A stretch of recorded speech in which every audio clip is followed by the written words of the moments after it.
Bonjour, chers téléspectateurs. L'émission d'aujourd'hui va porter sur le conflit de la guerre civile en Syrie.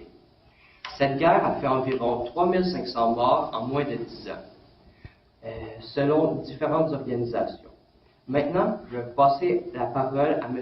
Fogg, qui risque sa vie en ce moment à Damas, la capitale syrienne. Comme vous venez de le dire, je suis à Damas, où il y a eu beaucoup d'affrontements. Beaucoup de bâtiments sont en ruine et certains quartiers, comme celui-ci, sont présentement anéantis. Pourriez-vous nous expliquer les causes de ce conflit, s'il vous plaît? Le conflit en Syrie a été causé par beaucoup de raisons. Je vais donc séparer le conflit en deux parties. Pour commencer, le conflit entre les rebelles et le gouvernement de Bachar al-Assad. Ce dernier est dit président, mais il est plutôt un dictateur. De plus, sa partie prône le socialiste nationalisme, mais pas le communisme.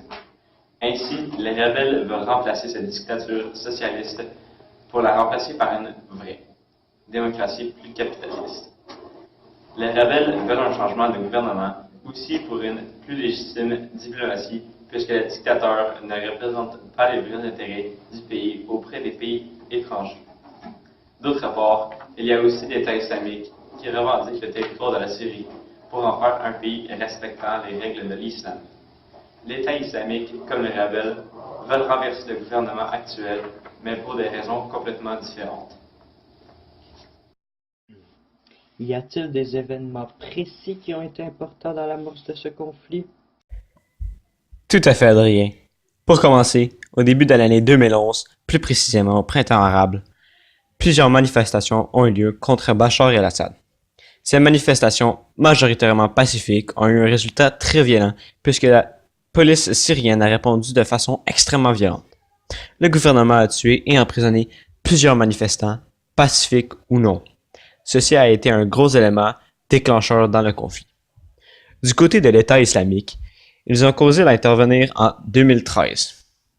Plusieurs actes violents et vidéos ont été partagés en cette année comme l'exécution de 3 chauffeurs. Pourriez-vous nous en dire plus sur les différents camps et leurs buts? Le premier camp est celui de ceux qui défendent le régime en place et donc le président actuel de la Syrie, Bachar el-Assad. Ceux-ci croient que le gouvernement actuel est parfaitement en mesure de diriger le pays et croient que rien ne devrait être changé. Le deuxième est celui des rebelles syriens contre Bachar et son gouvernement. Ces derniers veulent un changement radical par rapport à un gouvernement et croient que le gouvernement actuel abuse de la population.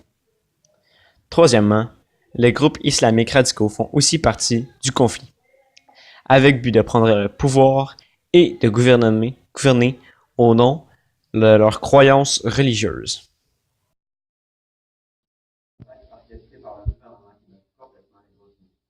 Ce dernier a en gros utilisé des gaz illégaux sous son propre nom. Ceci a mené à l'intervention de plusieurs pays comme les États-Unis et la Russie, ainsi que ses domaines volontaires.